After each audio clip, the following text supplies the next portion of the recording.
혹시 위인전을 많이 읽어보셨을까요? 저희 집에는 위인전기가 굉장히 많이 있었는데 방학 때마다 그 책을 거의 한 자의반 타의반으로 숙제처럼 읽었었던 그런 기억이 있습니다. 근데 그런 위인전들을 읽다 보면 이제 느껴지는 공통점이 무엇이냐면 한 사람이 그 역사에 미친 영향력이 매우 대단하다라는 것입니다. 그러니까 비록 한 사람에 불과하지만 그가 지역에 아니면 국가에 아니 넓게는 세계에 미치는 그 영향력이 정말 어마어마했습니다. 물론 그 사람 혼자만이 했던 일은 아니기는 했지만 옆에서 함께 돕는 이들이 많이 있기는 했으나 어찌됐든 그 탁월한 한 사람이 그 시대에 얼마나 큰 영향력을 행사할 수 있었는지를 보게 됩니다. 어렸을 때는 제가 그런 책들을 보면서 나도 저런 사람이 되고 싶다. 그러니까 역사에 뭔가 큰 영향을 주는 한 국가를 일으키기도 하고 흔들기도 하는 그런 영향력이 있는 사람이 돼야겠다라고 생각을 했었지만 점점 시간이 흘러가면서 그게 참 쉬운 일이 아니다라는 것을 어렵지 않게 알게 되었습니다. 제가 사실은 속해 있는 이 가정 하나 책임지는 것도 참 어려운 일이구나, 이런 것들을 많이 느끼게 됩니다. 이처럼 한 명의 사람이 역사에 큰 영향을 끼치는 것은 분명 쉬운 일은 아닐 것입니다. 그런데 오늘 우리가 본문에서 만나게 되는 바로 이 예후라는 인물은 그런 인물이었습니다. 역사에 굉장히 큰 영향을 주었던, 그러니까 이스라엘의 역사 안에서 엄청나게 큰 획을 그은 인물이기 때문에 그렇습니다. 지금 이때 시기는 분열 왕국, 그러니까 북이스라엘과 이제 남유다로 이렇게 나뉘어져 있는 상황이었는데 예후는 북이스라엘의 군대 장관이었습니다. 군 사령관이었습니다. 그럼에도 불구하고 그가 왕권을 차지하면서 이제 북이스라엘뿐만 아니라 이제 남유다까지, 분명히 북이스라엘의 군대 장관이지만 그가 왕권을 차지한 뒤에는 북이스라엘뿐만 아니라 남유다까지 어마어마한 영향력을 끼치게 됩니다. 그러니까 어떤 영향력이었냐면 예후가 남북의 분열 왕국 역사에서 북이스라엘과 남유다의 정치 및 종교 지도자들을 아주 대거 숙청하게 됩니다. 그러니까 즉 우상 숭배와 탐욕으로 물들어 있었던 그런 정치계, 종교계를 뒤집어 엎는 개혁을 이루어낸 사람이 바로 이 예후입니다. 사실상 분열 왕국의 역사 안에서 이만큼 양국에 모두 영향을 끼친 것은 거의 없을 정도로 매우 큰 사건이었습니다. 물론 이 일을 예후가 스스로 한 것은 아니었고 하나님께서 그를 기름 부어 세우시고 그를 통하여 이제 우상으로 더럽혀지고 쓰러져 가고 있는 그 북이스라엘과 남유다를 깨끗하게 한 사건이었던 것이죠. 그러니까 이 예후가 왕이 되었을 시기가 언제였냐면 우리가 잘 알고 있는 북이스라엘의 아합 왕이 통치하던 시기였습니다. 이 아합과 그의 아내 이세벨은 정말 지독한 우상 숭배자들이었는데 사실 이 예후는 이렇게 우상 숭배로 뒤덮인 이 북이스라엘의 군 사령관이었다고 제가 아까 말씀을 드렸죠. 그리고 아합의 신하였다는 말입니다. 다시요. 그가 부패하고 타락한 그 정부의 신하이자 군대 장관이었다라는 말입니다. 이게 무슨 말일까요? 어쩌면 그가 군사령관의 자리에 오를 수 있었던 이유는 적어도 그가 아합의 뜻과 함께 했던 사람이었다는 말입니다. 여호와의 선지자들이 군대가 휘두르는 칼에 쓰러져 갈 때 그는 그 자리에 있었을 것이고 여호와의 선지자들이 피 흘려 쓰러져 가는 것을 분명히 보았을 것입니다. 그는 그렇게 힘의 논리를 따르는 사람이었고 하나님의 법보다는 세상의 법을 더 우선시하며 살았던 사람이었다라는 말입니다. 부패한 정부의 군사령관의 자리는 그만큼 중요하고 무거운 자리입니다. 아무나 세웠겠습니까? 아합이? 아마도 아합이 자기가 가장 믿을 수 있고 신뢰할 수 있는 사람, 자신의 뜻과 함께하는 자를 그 자리에 세웠겠죠. 하지만 그가 이제 엘리사 선지자를 통해서, 더 정확히 이야기하자면 엘리사 선지자의 제자 중에 한 사람을 통해서 기름 부어 하나님의 일꾼으로 부름을 받게 된 것입니다. 예후가 그렇게 하나님의 부름을 받고 나서는 이제는 아합의 칼이 아닌 이제 하나님의 칼이 되어서 이제 우상을 심판하는 그런 피해 숙청을 하게 됩니다. 사실은 성경에 묘사되어 있는 이야기를 우리가 다 읽지는 않았지만 굉장히 잔인할 정도로, 그러니까 굉장히 처절할 정도로 칼의 심판이 이 아합 가문과 바알 숭배자들에게 임하게 됩니다. 이것은 그동안 하나님께서 길이 참으시고 오래 참으시며 묵인하셨던 이 우상 숭배의 문제를 아주 강하게 치신 그런 사건이었습니다. 이처럼 우리의 신앙은 늘 이 우상과의 전쟁입니다.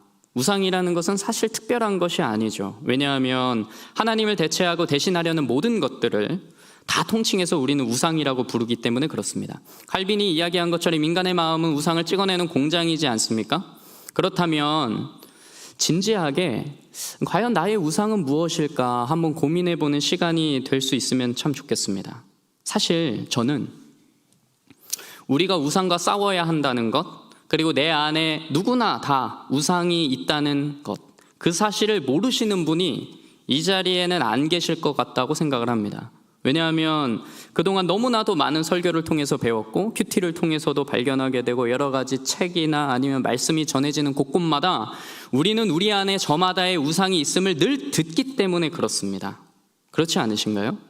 아마도 여기 계시는 모든 분들의 우상은 저마다 다 다르겠죠. 10사람이 있다면 10사람의 우상이 모두 다 다르겠죠. 누구는 돈이 우상일 수도 있고, 누구는 자녀가 우상일 수도 있고, 누구는 자기 자신 또는 자존심, 겉으로 보여지는 이미지나 또는 관계가 우상일 수도 있습니다. 혹 어쩌면은 교회 자체가 또는 교회에서 하는 사역 또한 우상이 될 수 있다고 저는 생각합니다.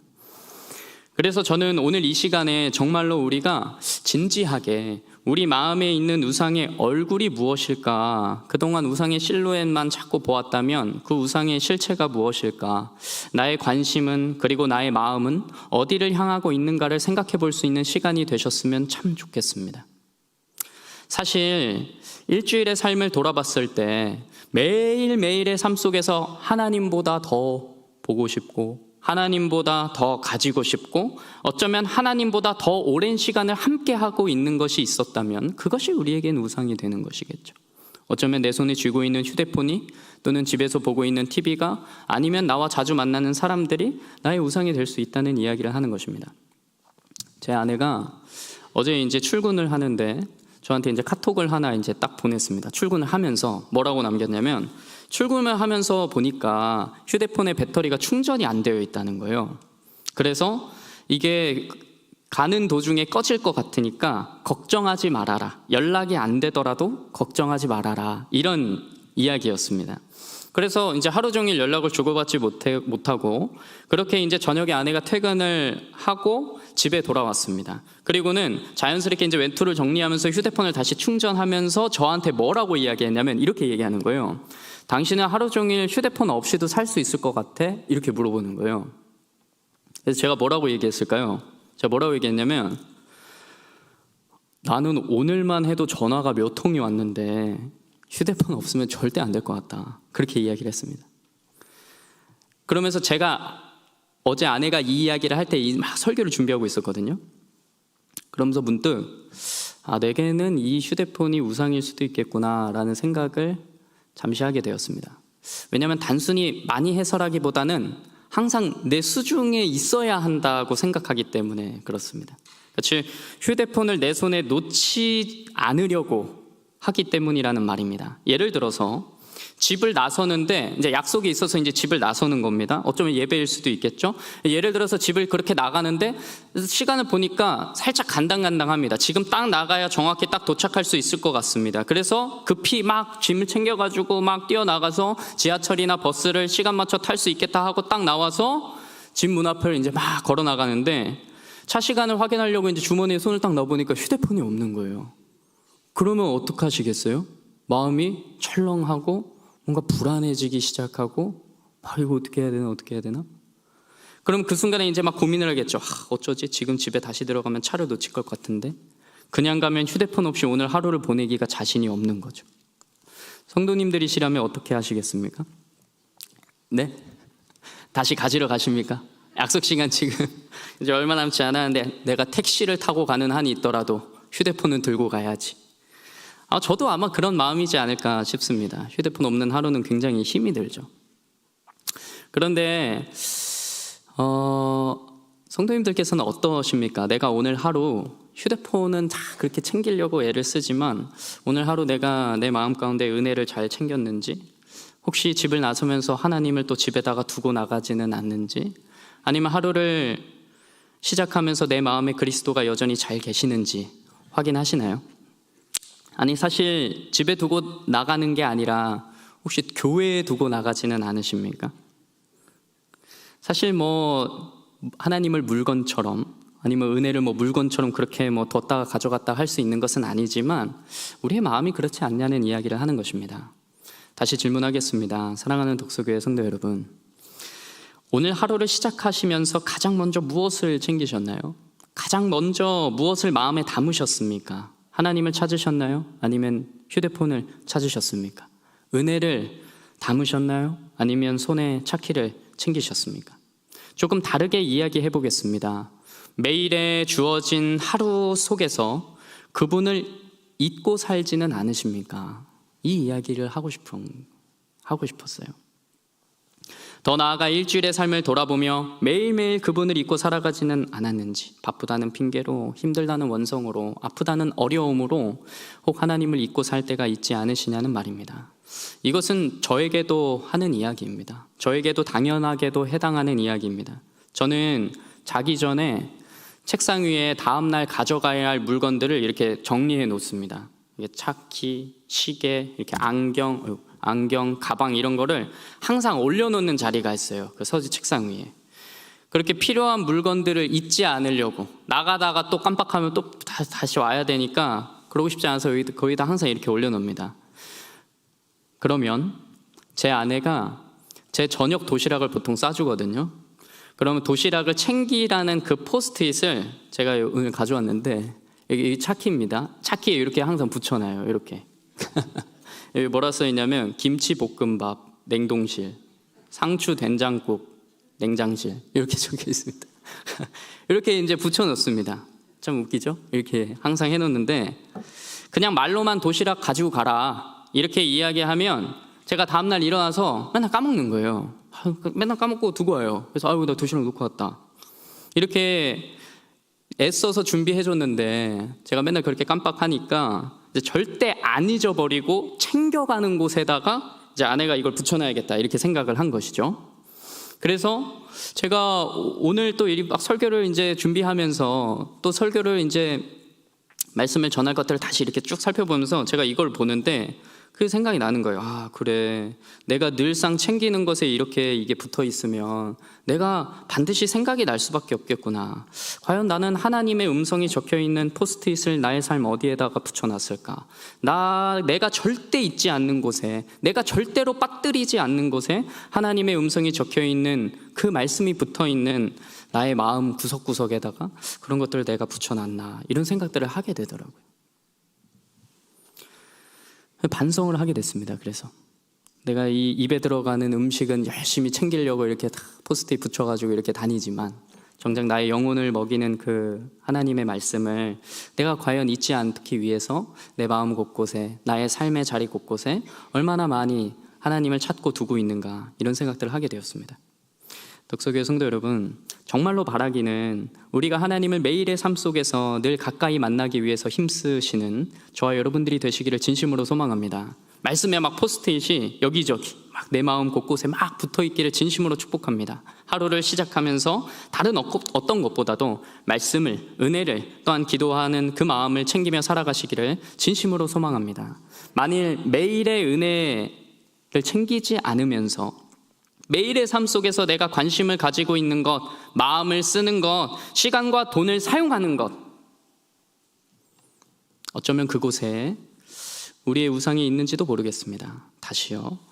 매일의 은혜는 챙기지 않으면서 매일의 삶 속에서 내가 관심을 가지고 있는 것, 내가 마음을 많이 쓰고 있는 것, 어쩌면 내가 돈을 사용하고 있는 그곳에 우리의 우상이 있는지도 모르겠습니다.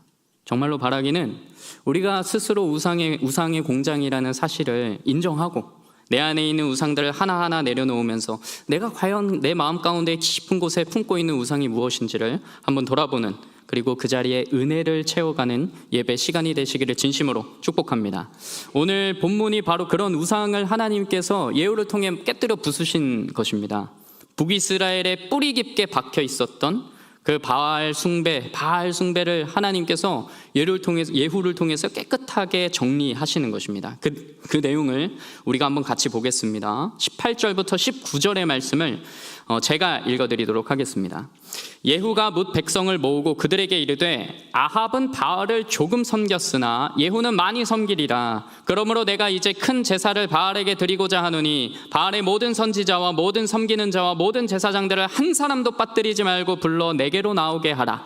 모든 오지 아니하는 자는 살려두지 아니하리라 하니 이는 예후가 바알 섬기는 자를 멸하려 하여 계책을 씁니다. 이게 무슨 말이냐면, 일단 예후가 왕권을 잡은 후에 바알 숭배를 뿌리채 뽑아내기 위해서 묘책을 하나 낸 것입니다. 그것이 무엇이었냐면 바알을 섬기는 자들을 한 자리에 다 모으는 것이었어요. 예후는 자신이 바알을 아주 열심히 섬길 것이다 이렇게 이야기합니다. 선대보다, 아합보다, 바알 열심히 섬기던 그 왕보다 내가 더 열심히 섬길 거다 이렇게 이야기를 하는 것이에요. 그러니까 이 바알을 숭배하는 바알 숭배자들이 어땠을까요? 막 박수를 치면 좋아했겠죠. 그래, 너무너무 좋다. 그래서 예후가 그렇게 바알 숭배자들을 다 한 자리에 모으는 것입니다. 그래서 여기 모이지 않는 바알 숭배자는 숭배자 아니다, 다 죽일 거야, 막 이런 이야기하면서 다 오라고 하는 것이에요. 그리고 20절에 예후가 바알을 위하는 대회를 거룩히 열라 하매 드디어 공포되었더라. 그러니까 큰 잔치를, 큰 연회를 베푼 것이에요. 누구나 다 올 수 있도록. 21절 22절 한번 같이 읽어주시겠습니다. 시작.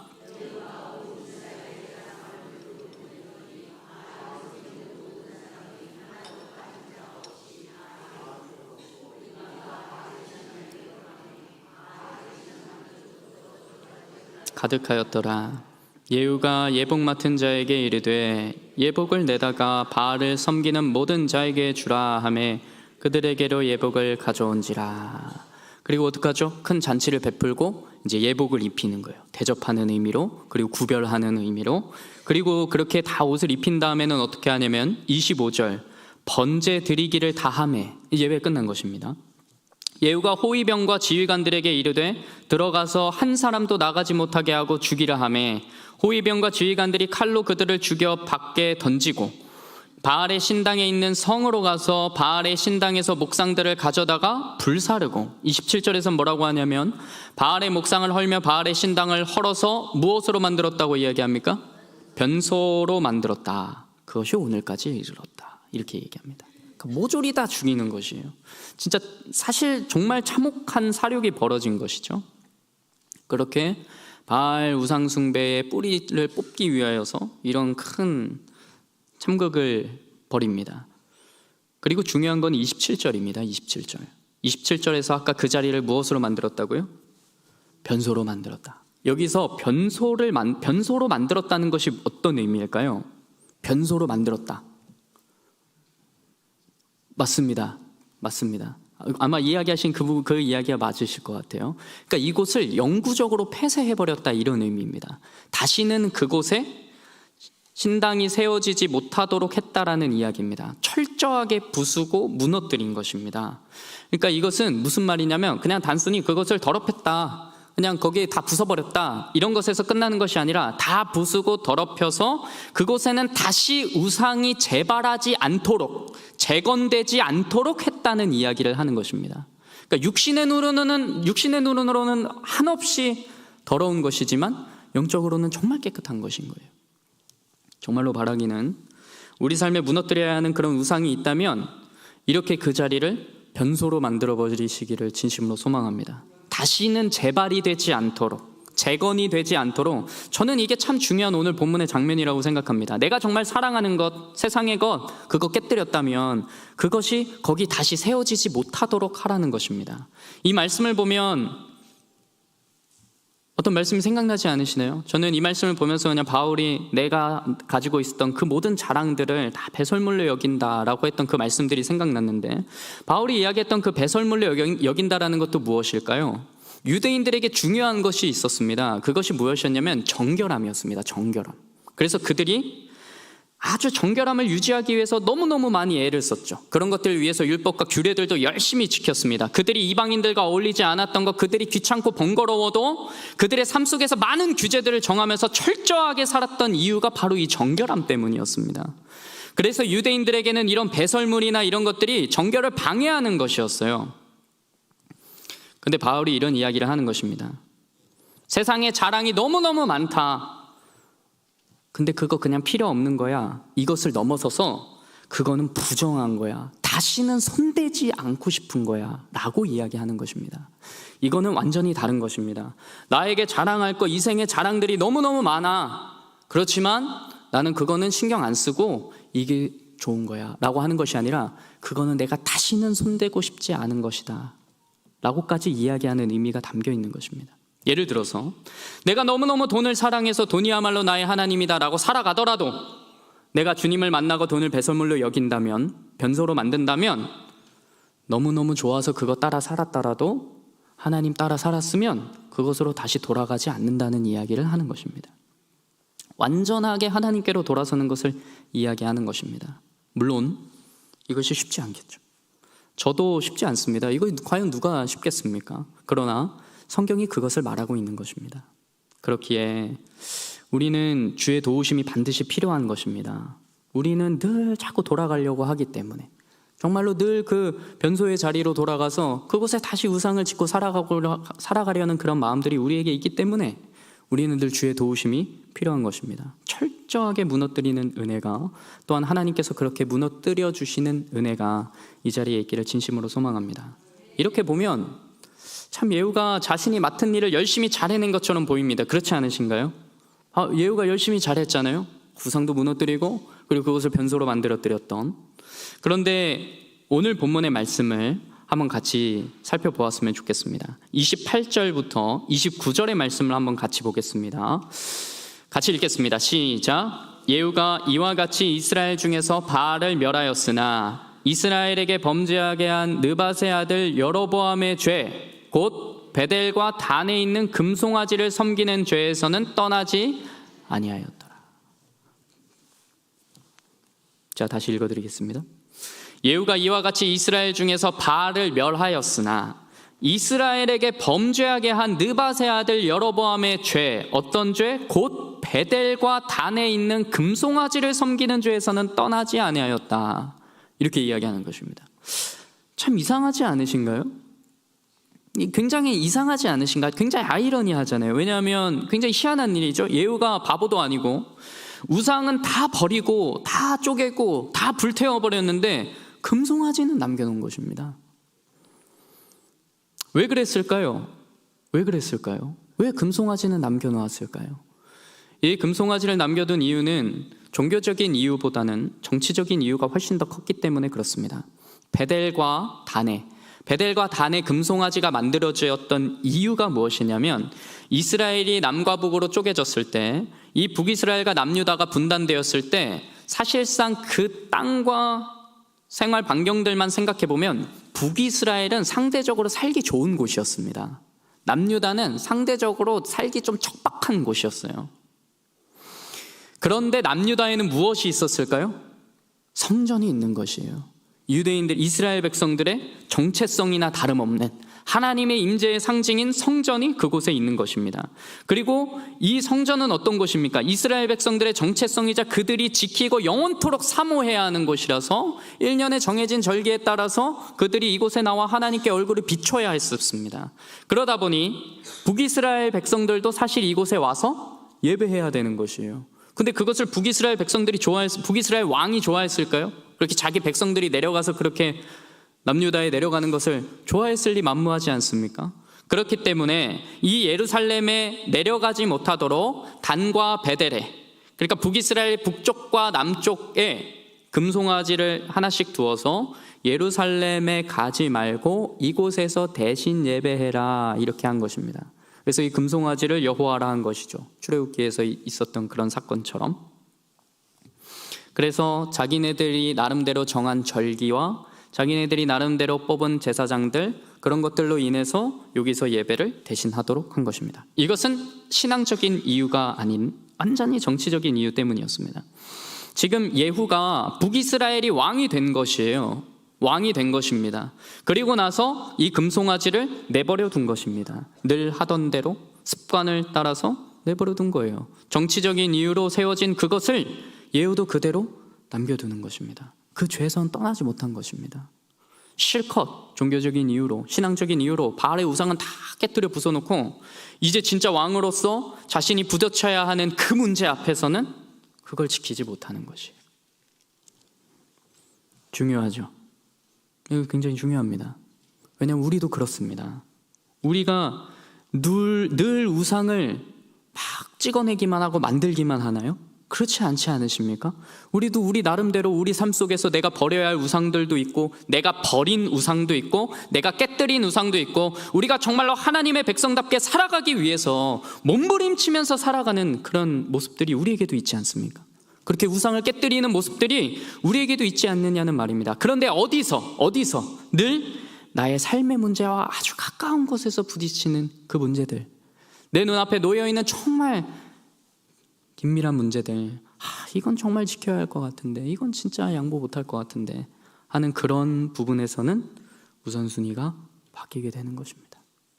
오늘 본문의 예후처럼 그가 실컷 하나님의 칼로, 이제는 더 이상 아합의 칼이 아닌 하나님의 칼로 바알의 그런 우상 숭배자들, 바알의 산당들, 바알의 그런 우상들 다 깨뜨리고 불태워버렸지만, 이제는 본인이 왕으로서 진짜로 부딪혀야 하는 그 삶의 문제 앞에서는 그가 그것을 행하지 못하는 것이에요. 저는 어쩌면 이런 모습이 참 우리의 모습과 진짜 닮아있는 모습이라고 생각이 들었습니다.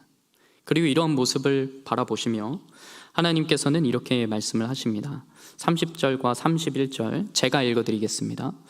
여호와께서 예후에게 이르시되 네가 나보기에 정직한 일을 행하되 잘 행하여 내 마음에 있는 대로 아합 집에 다 행하였은즉, 이건 이제 바알을 우상 숭배 그거 다 부순 걸 이야기하는 것입니다. 바알을 다 부순 것들, 그런 거 너무너무 잘했다. 네 자손이 이스라엘 왕위를 이어 4대를 지내게 될 것이다 라고 말씀하십니다. 근데 31절 같이 읽습니다. 시작. 그러나 예후가 전심으로 이스라엘 하나님 여호와의 율법을 지켜 행하지 아니하며 여로보암이 이스라엘에게 범하게 한 그 죄에서 떠나지 아니하였더라. 아멘. 이스라엘의 하나님 율법을 지켜 행하지 않았다. 여로보암이 이스라엘에게 범하게 한 그 죄에서 떠나지 아니하였다. 전심으로 하나님을 따르지 않았다. 이렇게 이야기하는 것입니다. 끝까지 돌이키지 못했다. 오늘의 말씀의 제목이 무엇입니까? 진심을 넘어 전심으로, 진심을 넘어 전심으로. 사랑하는 성도 여러분, 오늘 예후는 진심이었습니다. 예후는 진심이었어요. 우상을 무너뜨리는 일에 진심이었습니다. 그러나 하나님 앞에 전심은 아니었다라는 것입니다. 정말 자신을 다 드리지는 않았다라는 것입니다. 전심이라는 것이 무엇입니까? 99%가 전심입니까? 100%가 전심이지 않습니까? 다 내어드리는 것입니다. 신약에서도 보시면 예수님이 제자들에게 요구하시는 바가 무엇입니까? 진심만을 요구하시나요? 아니요, 전심을 예수님을 만날 때 진심인 사람들은 너무나도 많았습니다. 예수님을 만나고자 했던 사람들, 예수님 앞에서 은혜를 구했던 사람들, 예수님 앞에서 뭔가 고침을 받고자 했던 사람들, 뭔가 새로운 가르침을 듣고자 했던 사람들, 뭔가 앞으로 새로운 일들을 경험하고자 했던 그런 진심을 가지고 나온 사람들이 많이 있었다는 이야기입니다. 예수님을 만날 때 진심인 사람들은 많았습니다. 물론 멀리 이렇게 떨어져서 팔짱을 끼고 막 의심하면서 예수님을 바라보는 사람들도 있었지만, 진짜 예수님 앞에 나와서 뭔가 일어나지 않을까? 뭔가 우리에게 주어지지 않을까? 놀라운 기적들을 보면서 와, 이분이야말로 진짜다, 이런 마음으로 진심으로 대하는 사람들이 많았다고요. 그러나 그 진심이 전심으로 나오지 못했을 때, 자꾸 핑계를 대면서 예수님을 따르지 못할 때, 제가 이거 때문에 지금은 말고 다음에 따르겠습니다. 지금 아버지가 있어서, 우리 집안에 일이 있어가지고, 제가 하는 일이 있어가지고 지금 따르지 못하겠습니다. 그런 사람들이 많았습니다.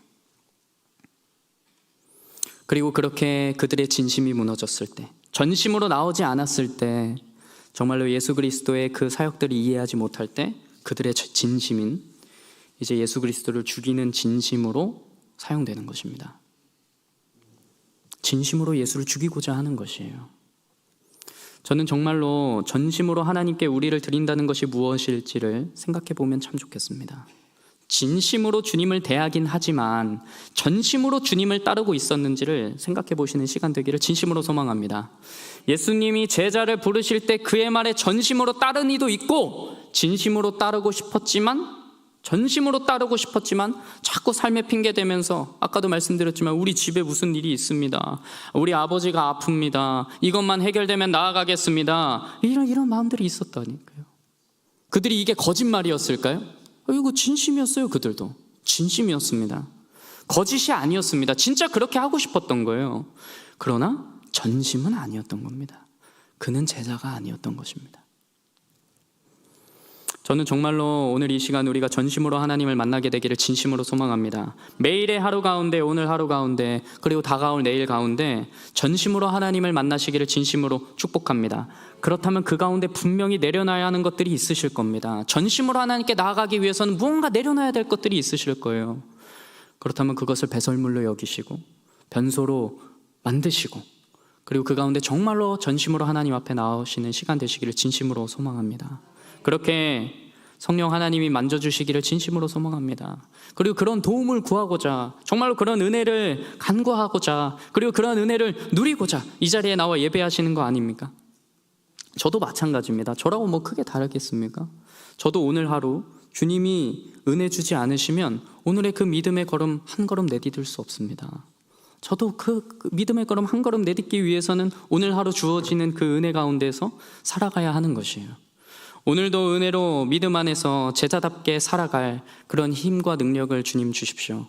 매일의 하루 가운데 늘 내가 챙겨야 될 건 많지만 그 가운데 내가 주님의 은혜를, 주의 말씀을, 주 앞에서 기도하는 그것들을 늘 챙기며 내가 그것을 가장 우선순위로 살아가게 해주십시오. 그렇게 늘 기도하면서 살아가는 것이 저의 모습이고 또한 우리 성도님들의 모습인 줄 믿습니다. 말씀을 정리하겠습니다. 저는 오늘 본문 가운데에서 예후의 이런 어떤 열심과 행동들이 우리가 함께 읽지는 않았지만 예후가 직접 이야기합니다. 내가 하나님께 했던 이 열심, 나 이 열심 이런 거 이야기를 해요. 막 자랑도 하고 자기 일을 변호합니다. 내가 이렇게 열심히 있는 사람이었다. 그러나 그 열심이 전심으로 이어지지 못했을 때 그의 삶이 얼마나 연약한지, 그리고 그의 삶이 얼마나 끝이 어려웠는지를 우리는 말씀을 통해서 확인하게 됩니다. 저는 이 자리에 나와 있는 모든 성도님들께서 진심으로 이 자리에 나와 있다고 저는 생각합니다. 그리고 그렇게 믿습니다. 그리고 진심으로 하나님을 사랑하시고 또한 그렇게 진심으로 예배하는 자리인 줄 믿습니다. 우리가 이제는 그 진심을 넘어 전심으로 하나님 앞에 나의 삶을 드리며, 그리고 앞으로의 우리에게 남아있는 모든 시간들 가운데서도 그렇게 주님을 전심으로 만나게 되시기를, 그 전심을 위해서 내가 오늘 이 자리에서, 이 시간에서 나의 삶 가운데서 무엇인가 내려놔야 할 것들이 있다면 그것을 배설물로, 변소로 여기시는, 그리고 그 힘든 그 시간 가운데 성령 하나님 늘 동행하여 주시고 그리고 그 일들을 능히 해나가게 해주시기를 진심으로 축복합니다.